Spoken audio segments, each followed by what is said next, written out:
Good morning, everybody.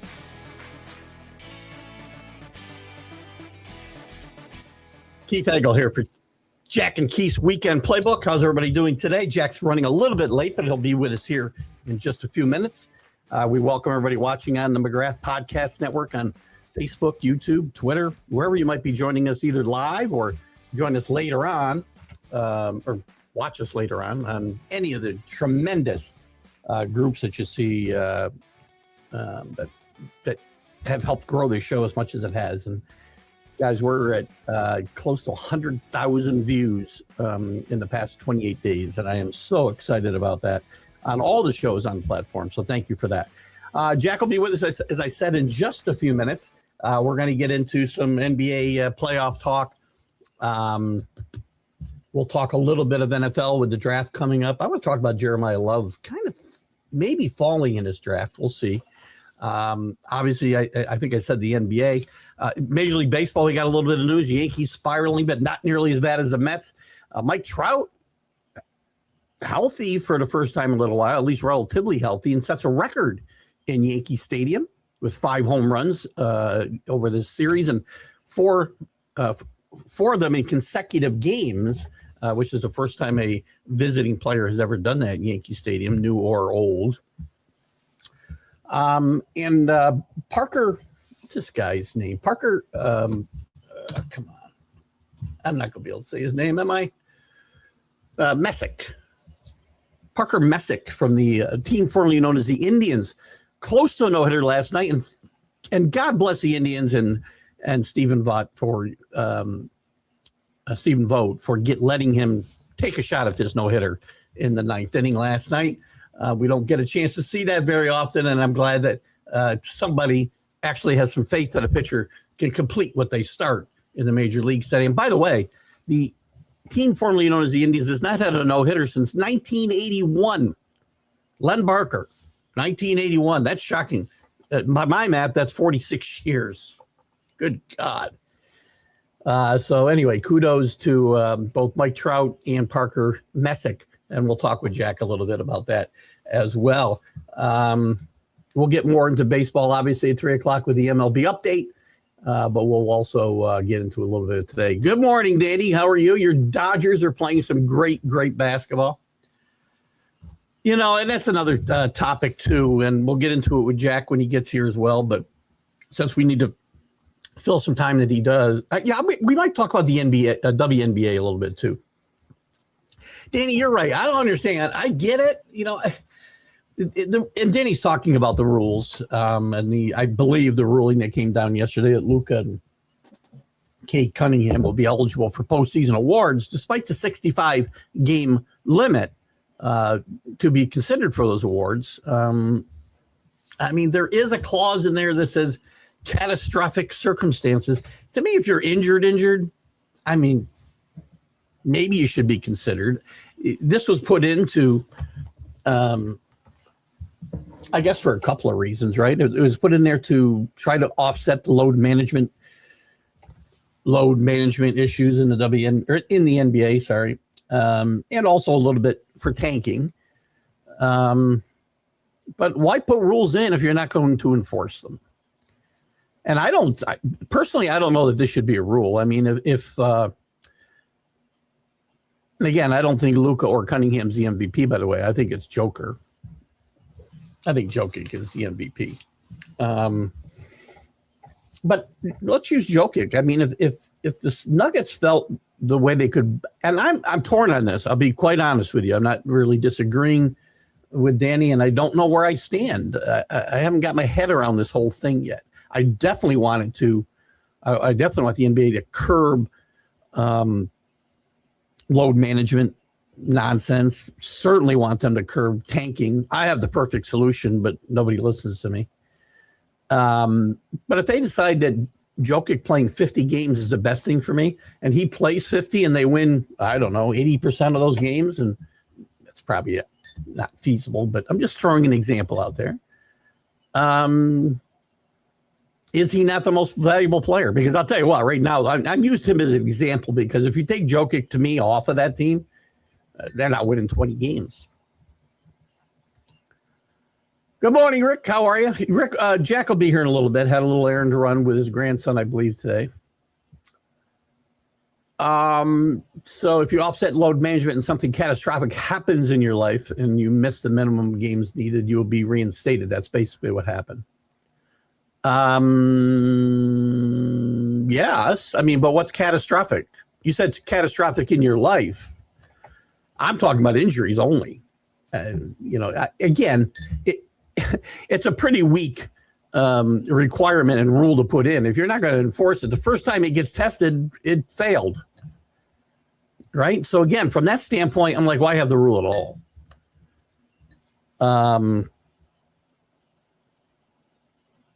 But again, if guys are absolutely legitimately hurt, and well, let's say, Joe, I don't know the records.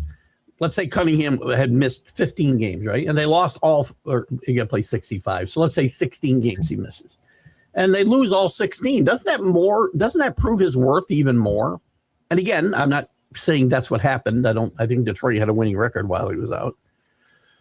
I'm trying to play devil's advocate here a little bit. I don't really know that I have a strong opinion either way, but there's something to be said about if you put rules in place, they should be adhered to.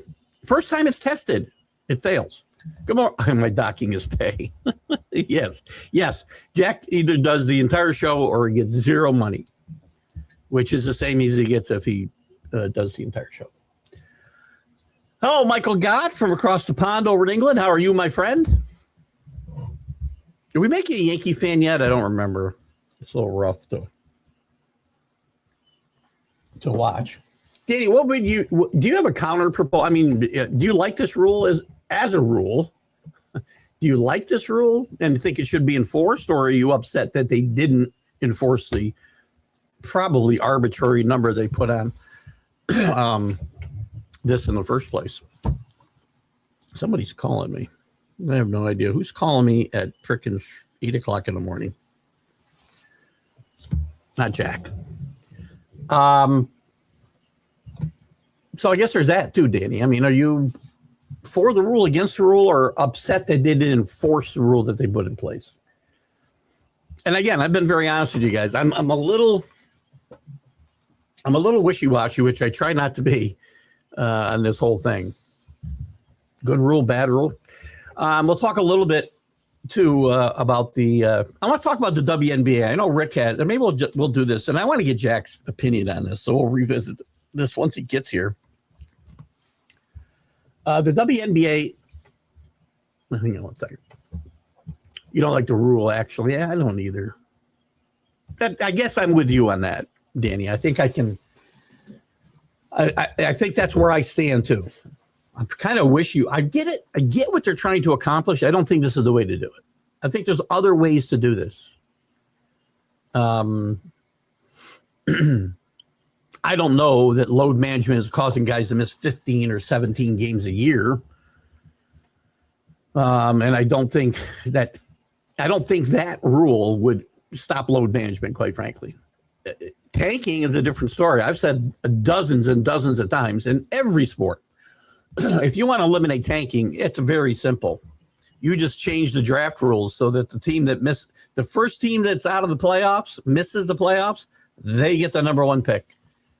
End of story. You wouldn't have any more tanking ever in the NBA, in the NFL. You don't seem to see it in the NHL. I don't feel. But I think you'd end tanking in a heartbeat if you just put that rule in place.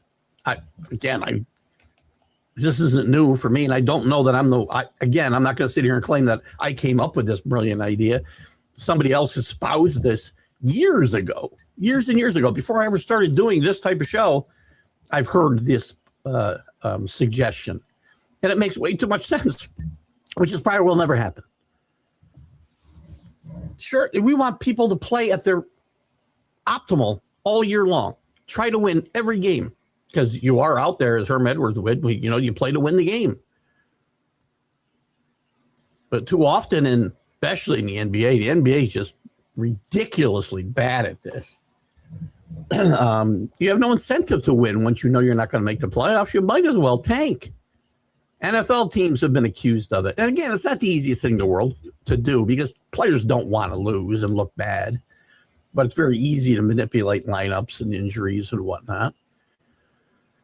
So if you put that simple rule into place, we have no more tanking in my mind. Who's going to tank if you know that if you have the league's worst record, you're going to get like the 16th best pick or 17th best pick? Makes too much sense. Danny had to let a very good employee go because he got 10 points within a year. I'm guessing you mean, I see you got a point system for demerits, which our point system was very lenient. So to get to 10 points, you were late a lot to work. Definitely not fair for that person that's late clocking in compared to that person that is 99% of the time 15 minutes early. I'm having trouble, and I know you're talking into your phone, which is fine. Again, we usually can decipher this. I think I get where you're going here. And I actually like the demerit system, by the way. I wish I could have put one into place where when I was managing my people. So you're saying if you're late to work, if you were late to work, definitely not fair for the person that's late clocking in compared to the person that's 99%. I think I get it. Yeah. Again, I mean, don't put rules in that you're not going to. I don't know that I like the rule, the rule, if you will. But why put rules in if you're not going to enforce them? Who was it that made this decision, by the way? Was this? I'm trying to find out who made this ruling. Who did make this ruling? Help me out. Was this the Ray Television? I'll find it. Who made this ruling? NBA and National Basketball Players. It wasn't necessarily an arbitrator or anything. It was just the NBA and the Players Association agreed that both would be allowed to bypass it based on the extraordinary circumstances clause. I don't know. I think it's a silly rule. I can make an argument that, again, missing games will also show you how valuable you might have been to your team. And with that, we'll welcome in the missing member of our team, Jack. There's no rules about how often you have to be on time here, Danny. So wait, Keith. You told this was planned that I had to come on later. I'm not like other people who do this show who oversleep and then go, "Oh, sorry, fellas," and do it more than once. I usually, whoops. That was totally by accident. I apologize. Yeah. I just you knew I was coming on a few minutes. No, we just got told for weeks already, Keith. No, I know that. We were joking because Danny has a point system for his his. I'm not going to ask what you're talking about. To go over. We're talking about the NBA, and before we get into the playoff picture, and there's a lot of stuff I want to get to today, and how much we'll get to, I don't know, but we'll do our best. We've been talking about the 65 game rule to be eligible for NBA awards, and the fact that the very first time he gets tested, Luka and Cunningham get a pass, and they're now eligible for all the awards.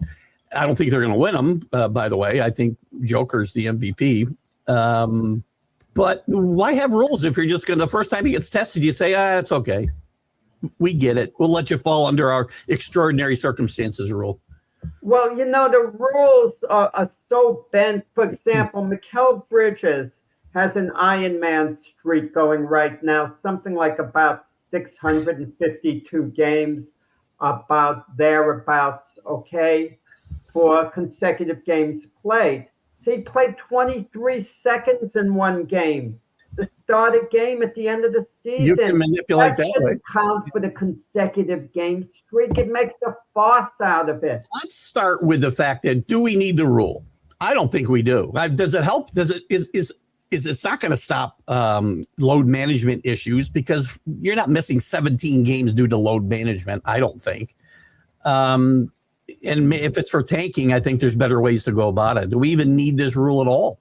No, we don't need it. Adam Silver's trying to do something as far as the product goes.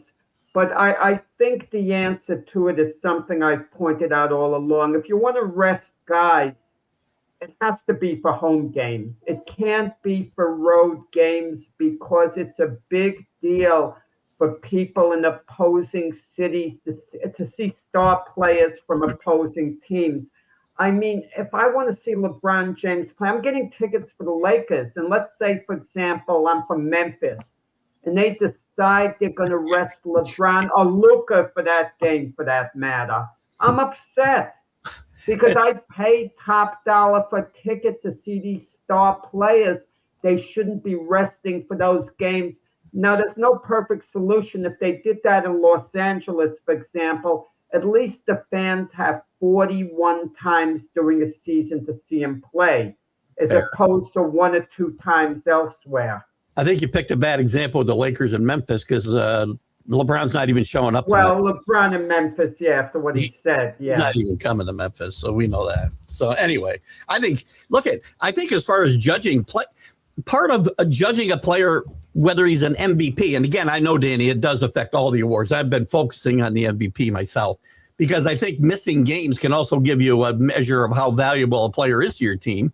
If he misses 15 games and they lose all 15, well, he's pretty valuable to your team. I mean, you talk about MVP, it's so subjective, it's ridiculous. I mean, to me, you know who the MVP is this year, and he's not going to get it, Jaylen Brown. Because the Celtics were completely written off as being a serious title contender, completely. Yeah. I mean, the Tatum wasn't starting the year with the injury. We felt they'd have all they could, in their hands just to be a playoff team. And here they are. They won the impact team. He carried that team. He had incredible value for the Boston Celtics. Also, Jokic, who you feel is going to get it. Yeah, I mean, he's a great candidate, but we seem to take certain players for granted year after year because they're so consistently good and they elevate their team on a regular basis. We just assume it's going to happen rather than give them full credit for it. I think based on, and I said earlier before you got here when I was talking about Jokic, I think Denver would win 20 games if he wasn't on that team. And to your argument about Brown, I mean, the Celtics probably would have been buried early in the year and not even made the playoffs if he hadn't been playing well. So I think they wound up being a second seed in large part because of Jaylen Brown's heroics for a good part of the season. I mean, that's value. I think Danny's talking about the home and versus road games when you sit out. So, look at load management is BS no matter where he's sitting out. I'll agree with that. Just stop it. But you got to understand the concept behind it and the logic, what coaches are doing. Everything is geared around the playoffs. It's just the way it goes. I mean, you're the biggest proponent of that, Keith. I hate to say it. The Yankees, for example, it's another sport. Year after year, they're in the playoffs. But if you don't win it all, and it's the same in any sport, basically, if you don't win it all, you're going to get criticized. I mean, if the Knicks do load management with Jalen Brunson, not that they've been bad as far as he goes, maybe he's not the best example. Everything comes down to the playoffs. I mean, all the players, you have to do a certain amount of load management. You just have to. And the NBA is grueling. And I'm going to tell you this. If you play a hard 40 minutes and then you're playing 2 nights later, your body hasn't fully recovered. It just hasn't. I mean, the one day off doesn't quite do it for most players. But why is it different than it was 30 years ago when guys played 82 games a year or 80 games a year regularly? I mean, Havlicek, even Michael Jordan, there was no load management for Michael Jordan. He played as hard as anybody, and the same factors would apply. So they're thinking of the injury factor. That's the bottom line, that the player has to be ready for the playoffs, at their peak in the playoffs. There wouldn't be load management if best 4 out of 7. let's say they're playing every other day. There's no load management through the playoffs unless you're playing a team much weaker and you're up 3 games to none. Then maybe you could have a little leeway, but there's no load management in the playoffs. It's all geared to get ready for the playoffs. That's what the regular season is in large part. I wish I knew how the NBA came up with this 65, that number, because it seems a little arbitrary. And Danny had a good point. I had focused on the MVP, but it affects, the first team all NBA team, second team, rookie of the year, defensive player, everything. And that affects people's contracts, right? Because they have all got incentives for these types of things and also negotiation later on. So the players don't want to be eliminated from those considerations. That's for sure. But again, I think they should do away with it. When we'll get to the action on the court here. I don't get why it's a different today, why load management is important today, but it wasn't 35 years ago. On the court, I'm surprised I didn't have one. I don't think I got one of these playing games right yet, by the way. So far, we've got, what do we have? We have the 76ers have played their way in. The Blazers have played their way in. The Heat have played their way out, and the Clippers have played their way out. And we got 2 more games tonight on the play-in side. Who do we have here? We have can't remember. Oh, the Hornets against the Magic tonight, and the Warriors against the Suns for those last 2 spots. First of all, do we like this? I still don't like the play-in. I know there's been a couple of exciting games here, but do you like what's going on here? Well, tell the people in Charlotte, tell them you don't like the play-in. They love it. There's energy in Charlotte for the first time in years. I mean, they won a thrilling game against Miami. Adebayo got injured early, flagrant foul, controversial whether, LaMelo Ball should have gotten thrown out of the game or whatever. But that was a great game. Came down to the wire. And the people in Charlotte are excited. They beat Orlando. They're excited. I mean, there's a certain, energy there in Charlotte. And who knows how far it could carry them. They win this game. Who do they play? The Pistons. 5 games. Not necessarily. So I'm going to tell you, Charlotte seems to be on a little bit of a magical run where basketball is fun in Charlotte, and the players on Charlotte have enormous energy. Enormous energy, that team. And I expect them to beat the Orlando Magic, who've been one of the NBA's big disappointments this year. Yep. And don't tell me making the play. Orlando was supposed to be a team of the future. This was their year where they were going to, perhaps contend in the East. Take a leap forward. At least make their presence be felt. And they haven't. I mean, they're a flat team who just finished a little above 500. The way they lost to 76 a team, I'll tell you, 76 a team without Embiid. If Embiid can somehow come back against the Celtics and he could be in top form, I really think the Sixers represent a threat to the Celtics. Right now they don't with Embiid out, but Embiid has to come back in top form, highly motivated. It's no gimme for the Boston Celtics if that's the case. 100%. Let's go through. Let's go through the series, and we have to pick a winner tonight. You're picking the Hornets to beat the Magic. It sounds like. Yeah. I've had it with the Magic. I've had it with that team. I thought the Suns were a shoo-in to win their first game and make the playoffs with winning 1 game. Now they've got to beat the Warriors tonight. The Warriors. That was the biggest surprise to me. Yep. If I'm the Phoenix Suns to lose to the Portland Trail Blazers, come on, are you kidding me? How about if they lose to the Warriors tonight? I mean, again. But the Warriors have a pedigree. They're kind of cranking it up maybe for 1 more game. The Warriors are long in the tooth. If they win tonight, I mean, they're not advancing past. Tonight might be about it. So let's take a look at the first round matchups that will start. Do they start? They don't start tonight, do they? Tomorrow. Tomorrow, right? Tomorrow. all these some of these first round start tomorrow. So theoretically, then we would have Detroit against Charlotte, as you said. So you don't think Charlotte's going to win this series? I think they lose. I think they're going to extend Detroit. I really think that they're going to extend Detroit to 6-7 games. I really do. I don't think it's 4 or 5 easy games. I don't think Detroit walks through them. I really think they push Detroit to the limit, and I even give them an outside chance at pulling an upset. I mean, I know it sounds crazy. You wouldn't have said this before the play-in. I just noticed there's a certain energy with this team. They're playing happy, Keith. That's the best way of putting it. They're playing happy. That helps. I mean, there's a joy to the way the Hornets are playing. It's like, and I think they win tonight, and that carries over to the Detroit series. But when all is said and done, Detroit is the better team.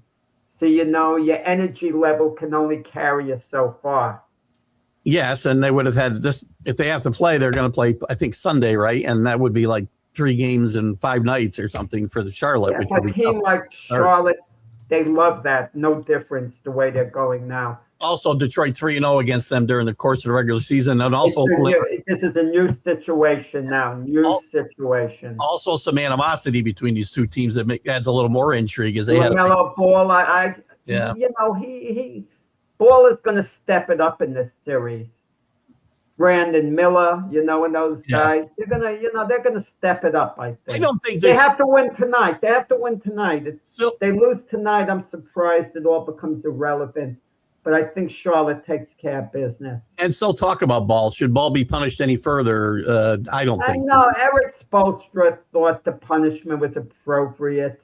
Did he do it intentionally? Let's put it this way. I don't think he wanted to hurt Adebayo intentionally. It was a flagrant foul.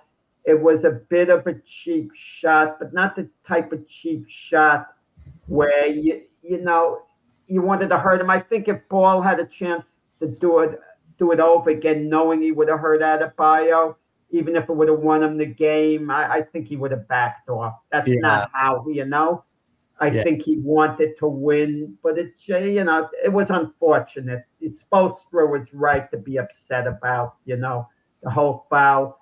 And, the question's going to linger with Miami have won the game if Adebayo didn't get injured. It's easy to say they would have, because when you lose, your last shot of the game is blocked, you figure you have your best player in there. Yeah, you would have won, but who knows? If nothing else, they had a better chance to win if Adebayo. Yeah, of course. So anyway, let's move on to the 2 versus the 7, which will be the Celtics and the Sixers, which we touched on. Without Embiid, and we don't know for sure what his status is going to be yet. I don't think he's going to play early in this series myself. Do you think there's any intrigue in this series at all? I think the Celtics win this in 5 games, maybe 4. I agree. If Embiid is in top form, it's a 6 or 7 game series. They're pushing the Celtics to the limit. If you have a motivated Embiid, with Embiid out, and it doesn't seem like he's going to be coming back. Will he come back at some point in this series? The question's this too, Keith. How badly does Embiid want to come back? Let's compare his situation to Luka's. They're on a similar timeline, different injuries, similar timeline. Yeah. You get the feeling that Luka's doing everything in his power to get back as soon as he can. I'm not sure about Embiid. I'm not saying he's not. Don't get me wrong. I'm not saying he's not, but I don't have quite that same confidence. I get the feeling Embiid could use a change of scenery. I really do. Oh, without a doubt. I think Philadelphia blows it up when they lose after they lose to Boston. And Donna, who is a Sixers fan, unfortunately, they're going to lose if Embiid doesn't play at all in this series. But my thing is, if Embiid plays in top form, they have a big 3. If Edgecombe, their rookie, plays really well, and they have Maxey, who's obviously an impact player, Paul George. I mean, they have a team that, can compete with the Celtics. Can they compete with the Celtics, though? Because Celtics rotation is 100% healthy for the first time maybe all year. Jason Tatum has kind of blended, I think, pretty well back into this. We were concerned about that with Jaylen Brown and White playing. I was never concerned. I couldn't understand why people thought, well, Jason Tatum's coming back. Is that going to mess with Jaylen Brown's head? Listen, people, they won an NBA championship together. They played together. I mean, Jaylen Brown, I'm sure Jaylen Brown, he wouldn't say it. He enjoyed having the spotlight to himself for a while, showing he was a real star player. But we knew he was a star player. He was a Finals MVP. He got a massive contract. It is a concern, though, Jack, when a guy like that all of a sudden is elevated to the number one guy and then has to, again, potentially take a step back when Jason Tatum comes back. And I think they all handle it very, very well. So I think it was a legitimate question as Jason Tatum returned to that rotation. It was a legitimate question, but not a legitimate concern to me at any point, because Jaylen Brown had to know they're not winning an NBA championship without Jason Tatum. They're not. No. And he had to know that. Same thing if vice versa, if Jaylen Brown was the guy healthy and Jaylen Brown went out, he knows he'd have to get Jaylen Brown back. Excellent. I do like Boston here in 5 games. I like Boston. I mean, my feeling is Embiid doesn't play. Might be a Celtics sweep. In 5 games, and the Sixers have to move on from Embiid in the offseason. They just can't run it back. They just can't. Knicks, in my mind, catch a bad break in catching the Hawks, who've been hot, 20-6. I think 26 since the All-Star break. They got a couple of good defensive players to throw at Brunson. They make a big deal about Dyson Daniels shutting down Brunson, but he did it like one game. Yeah, not enough of a body of work. Well, no. Other than that, Brunson really went off on him. He scored like 30 points a game. So he's a great defensive player. And I think Walker is too. They've got big guys to throw at Brunson. We'll see how that match up. No, I kind of wonder, Keith, do we judge these teams too much off their reputation? Do we? Because if you look at the Atlanta Hawks and the New York Knicks since around midseason, or since when the Hawks made that trade with the Washington Wizards to change their roster and moving on from Trae Young, the Hawks have had a better record than the Knicks.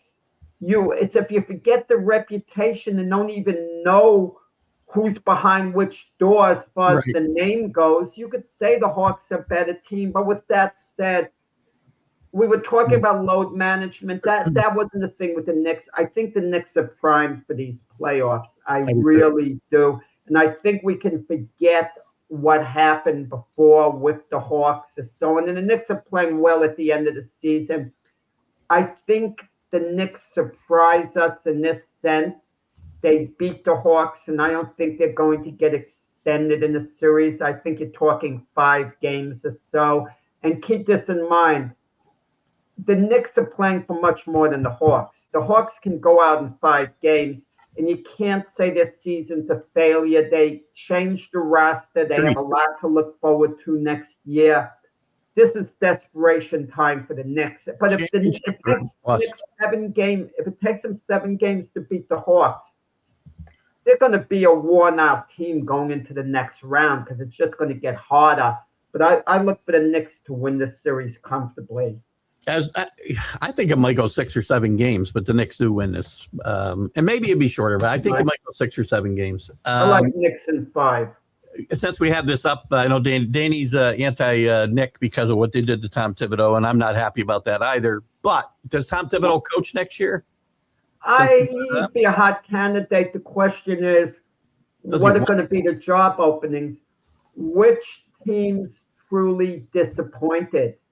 And they need a change, as far as the coach goes. And also, Thibodeau's relationships with the GMs around the league. If he's really close with a particular GM, that GM might look to move on from his current coach first chance he gets to Coach Tibbs. I think Coach Tibbs is a difference maker, even though he didn't quite get the Knicks to the finals. I do feel any team he goes to, he elevates. But keep this in mind. Coach Tibbs has been around the block with the Bulls, the Yeah. Timberwolves, the Knicks. I mean, when you're around the block that many times, you look at the guy's resume. What is he? He's had his degree of success with those other teams and with the Knicks, of course. Very He's similar. never got anyone to the promised land. No, his track record everywhere has been pretty much similar. He's gotten bad teams better and made them relevant. Yeah. And never got them over the top. But he never necessarily had the best teams either. So listen, you give Coach an ideal situation for Coach Tibbs would be to an underachieving team of talent like the New Orleans Pelicans. Bring out the best in Zion Williamson, Derek Queen, Jeremiah Fears, and the rest of those guys.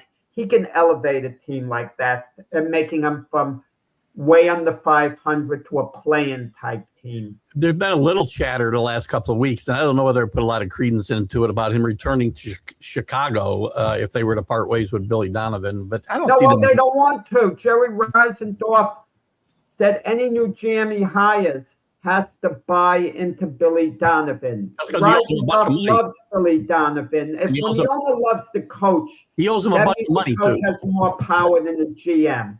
The coach, Billy Donovan will have more power than the GM. So whoever takes a GM job at Chicago, it's got to be all in on Billy Donovan. And Danny, I would agree with you. Tom Thibodeau's accomplishments outweigh Mike Brown's for sure. Maybe he'll be coaching your Lakers next year if I'm going to tell you what would be I'll tell you what would be an absolute wild move, and I don't see it being done. Let's say the Knicks got eliminated by Atlanta.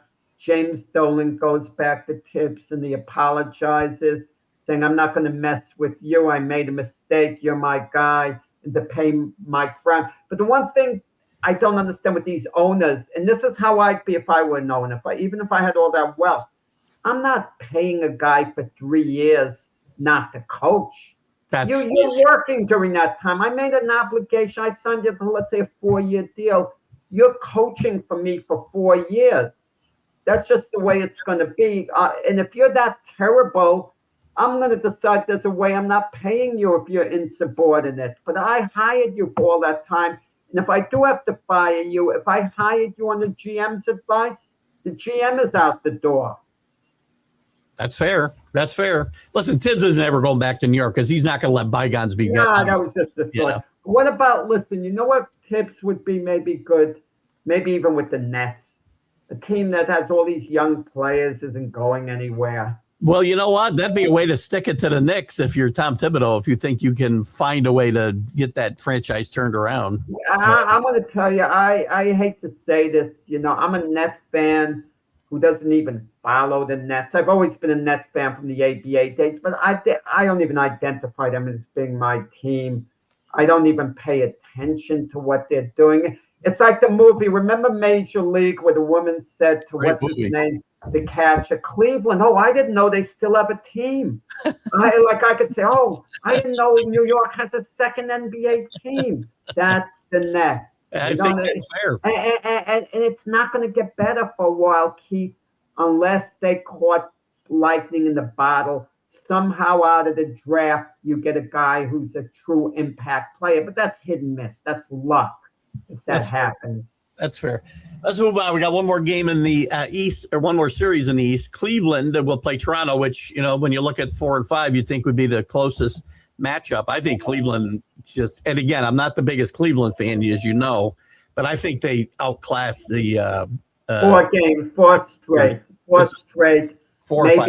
Maybe Toronto wins a game. You think about this Toronto team. They played as well as they possibly could have this year. They really got off to a good start this year. But that team is not going to be better next year. They're not even going to be as good.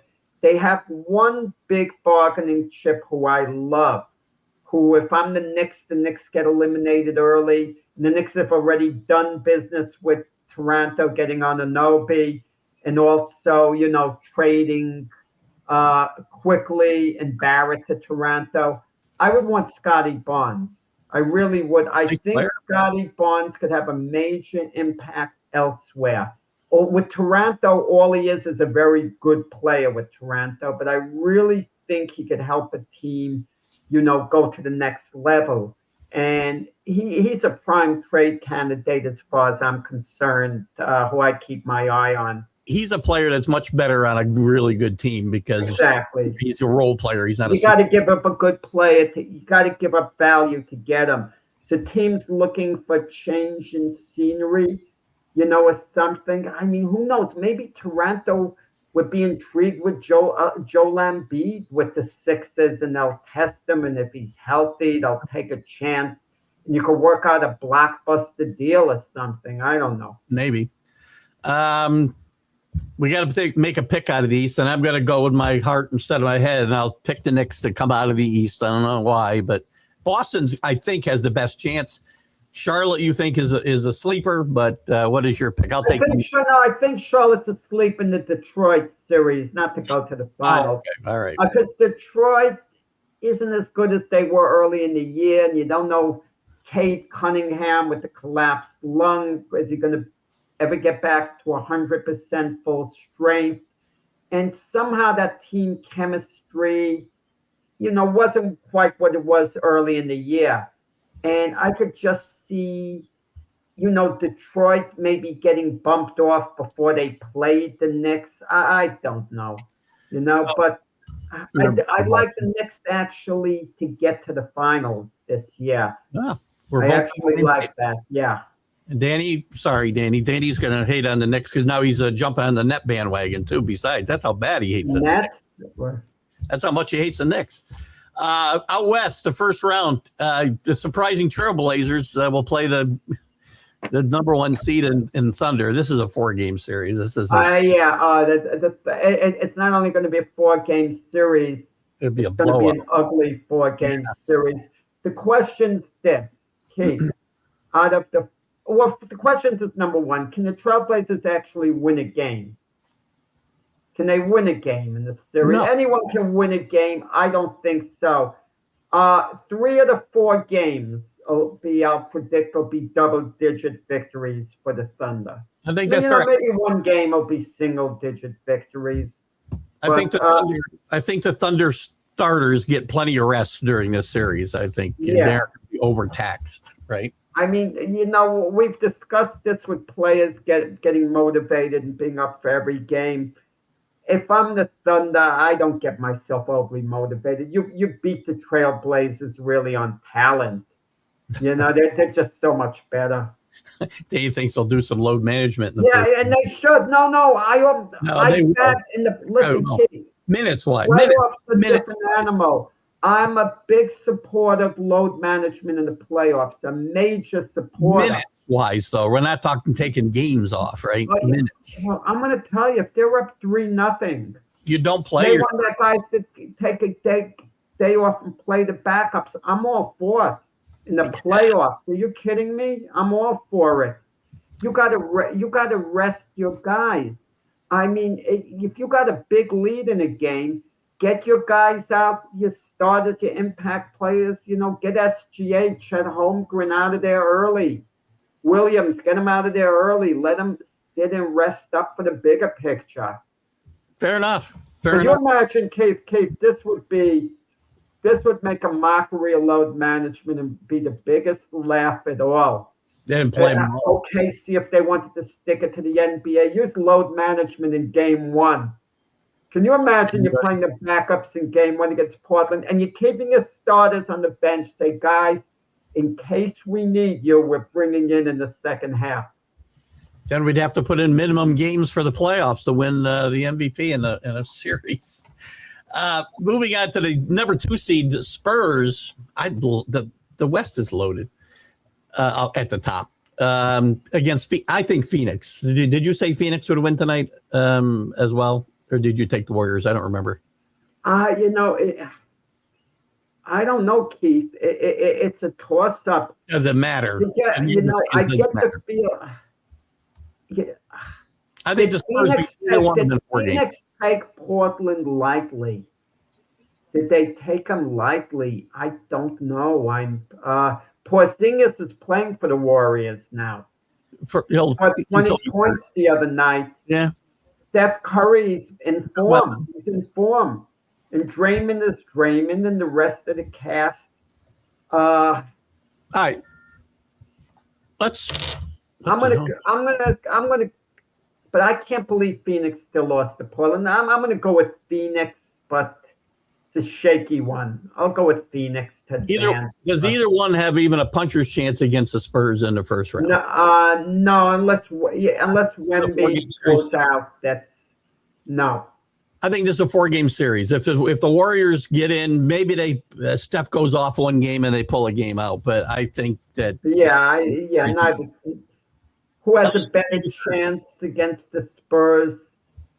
I don't know. Maybe the Warriors because they're pedigree.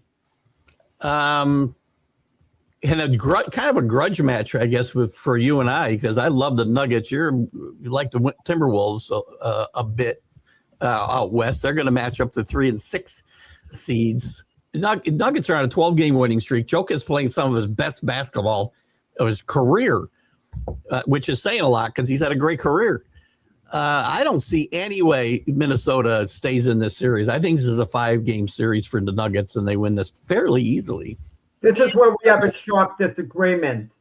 I think Minnesota defeats the Nuggets. I know Jokic has had a great year once again. Tremendous. And let me just say something about Jokic. Remember he had a couple of MVPs, and we were talking about, well, maybe the voters don't want to give him a third MVP because they might not want him to join the immortals like Bill Russell, Kareem Abdul-Jabbar. He's not in that company. You want to know something? He's arguably, I'm just saying arguably, so don't jump on me for this. He's arguably better than those guys. The game's different. Okay? He has a different game. The game is different. He has a different game.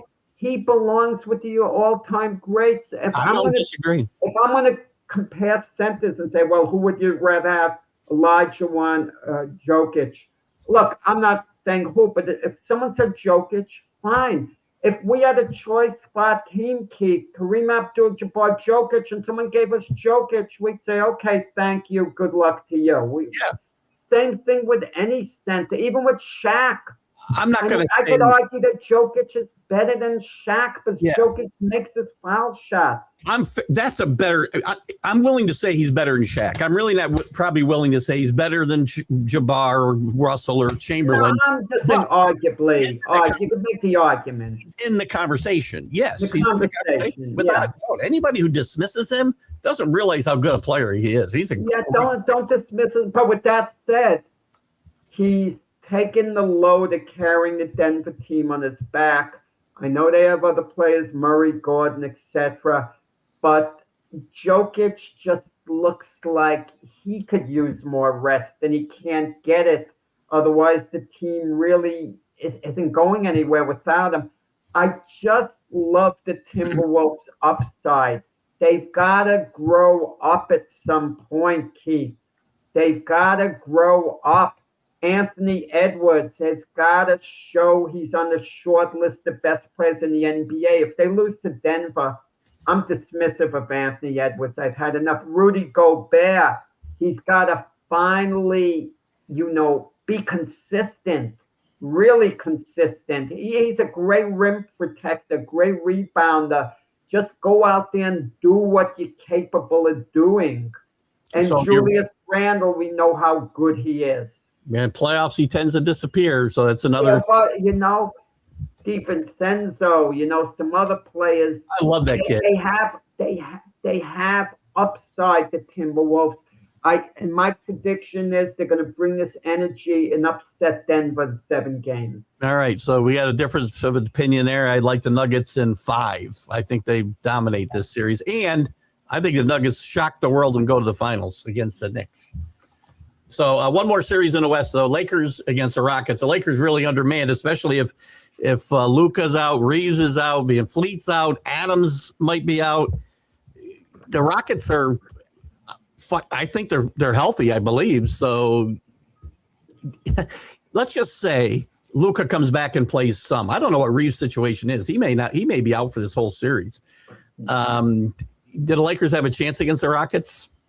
They do if they can extend the series. If all of a sudden we see it's 2 games apiece and Luka's back, it changes things because it changes the chemistry in the Lakers' favor. Kevin Durant's been a great leader this year. Great leader for Houston. He hasn't been a leader before. And that's the knock on him, and I've been critical of him for his lack of leadership skills, a player as great as he is. He's been a remarkable leader for the Houston Rockets this year. You know what's interesting? We're all assuming that, LeBron James is long in the tooth. He's only the 3rd best player on the Lakers. But LeBron is very unselfish. He adapts to his role. He knows Luka has to be the guy. He brings Austin Reeves into it. LeBron is going to be, it's his team right at this moment with Luka and Reeves out. It's his team. But that's not good for the Lakers. LeBron might shock us and do things he did in his prime. We might look at the box score tomorrow, and we're going to see with LeBron 32, 13, and 11. His line, and see that the Lakers won and that he actually carried them. He's had a week off, though. That's 1 game. Let's see what he does in game 2 and 3 and 4. I think the Rockets win this in 7 games. I think this is, and if Luka does play and play the majority of the series, that might not happen. But I'm going to take the Rockets to upset the Lakers here. And I like what the Lakers have done the second half of the season. You're taking the Rockets. You said to upset the Lakers. It's not enough. The Rockets. Well, no, No. The Rockets are favored to win this. All right, I'm looking at the seeds, so whatever. Yeah, exactly. I like the Rockets as well. If Luka and Reeves were there, I would I'd take the Lakers. Definitely. The Lakers, but I'll have to go with Houston in 6.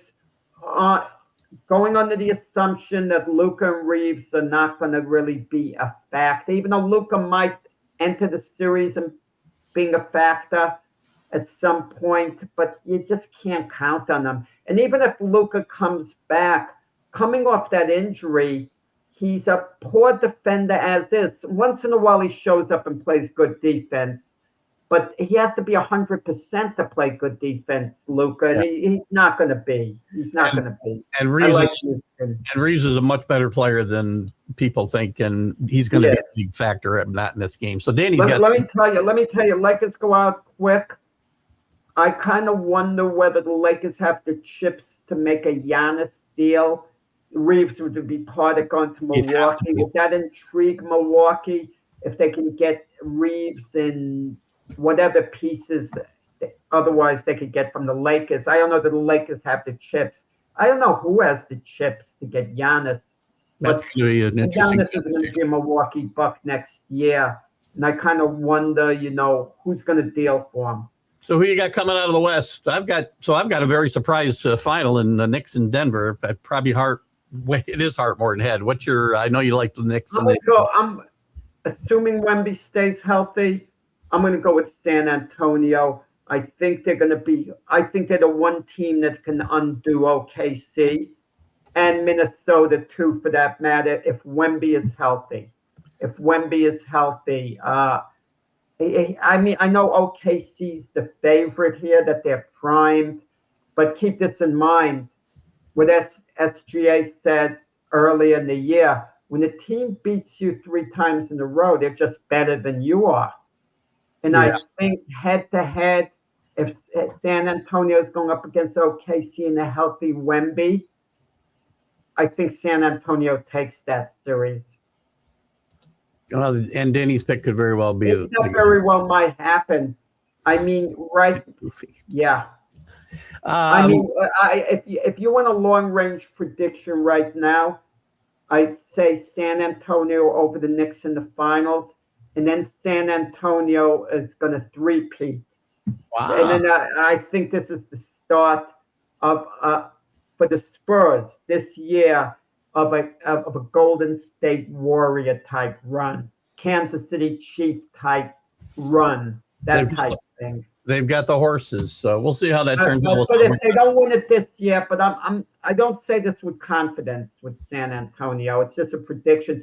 Next season, I'm confident San Antonio. You're looking at the NBA champions next season. This season, I lean gently towards them, but no more than gently. But by next season, a more mature team, I think, it's the start of winning a championship and repeating as well. That's fair. Rick, I saw your question about the WNBA. I want to spend a little bit more time on that with Jack, and maybe Monday we'll touch on that. There's a lot to unwrap with the WNBA. I want to, before we go, Jack, I was talking earlier about, and we don't have a lot of time, but great series. And Mike Trout, who we talked about a lot, has only played, I think, 100 games like twice since 2019. And we don't know that he'll play 100 games this year, but he had a record-breaking series, 4 consecutive home runs, 5 home runs in this series against the Yankees, where the Angels basically dominated the Yankees. Kudos to Mike Trout. What a great series. And I'd like to see Mike Trout play well because it's such, I'm not going to say a tragedy because tragedies are something more than what Mike Trout's gone through, but it's sad to see the way Mike Trout's career has gone, and it's good to see he might be on the path back. Judge and Trout, they homered in every game, and even multiple times. Yep. What a show they put on for the people. And Trout reminded us how great he is. 2 players I've always wanted to see in a Yankee uniform, and I still do. One of them's Mike Trout, the other's Brian Buxton of the Twins. These guys have to be in a Yankee uniform when all is said and done. But I guess the Yankees... Neither of them can stay healthy. Broken down. Look, Trout never asked to leave the Angels. He never asked the owner, Artie Moreno, to leave the Angels. But Artie Moreno said, if Trout ever asked to be traded, we'd consider. If the Yankees would have picked up Trout's salary at $35 million a year, so it runs through 2030, 5 more years. But the Yankees, Cashman thought it isn't worth it. We'd be overpaying for an injured, broken down player. But he's not a broken down player, as we saw in this series. There's a lot of magic there, and you have him become a Yankee. Listen, that recharges him because he's a New Jersey kid. I get it. He's playing for the Yankees or the Phillies or whatever. He's recharged. He's a different player. You don't tell me that Mike Trout we saw this weekend, isn't one of the best players in Major League Baseball. No, healthy. Mike Trout healthy is still one of the best players in Major League Baseball. And I love Mike Trout. Since 2020, here's his games played: 53, 36, 119, 82, and 29. And he did play 130 games last year, but not a great year. You're taking a huge risk. Huge about him staying healthy. I get all that, but you're always taking a risk on these free agents, how they're going to perform in the contracts you give them. I'm sure the Angels, if the Yankees just would have taken the salary off Artie Moreno's hands, and Trout was willing to be a Yankee, I think something absolutely would have gotten worked out. And can you imagine he's in the outfield next to Judge? Can we give him? Oh man! Can we give him Grisham and McMahon and all these other guys? Well, no, they don't want to pay the salary of these guys. God. The Angels. The idea of saving money. They might want a prospect, but what prospect can you afford to really give them? I don't know how it will work out, but it would be something that Trout would have to approve of, and I think he absolutely would.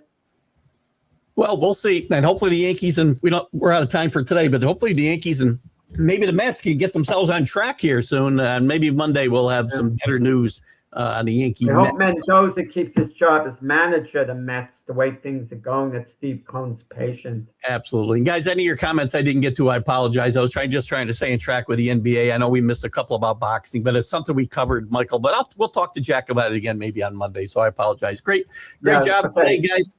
Enjoy the NBA playoffs. Let's go Knicks. Sorry, Danny. I still got to root for him. I understand how you feel. That's Jack tomorrow on the debate show with James and Brian. And I'll see you Sunday morning with the Sunday stream of consciousness. See you later, guys. Bye-bye.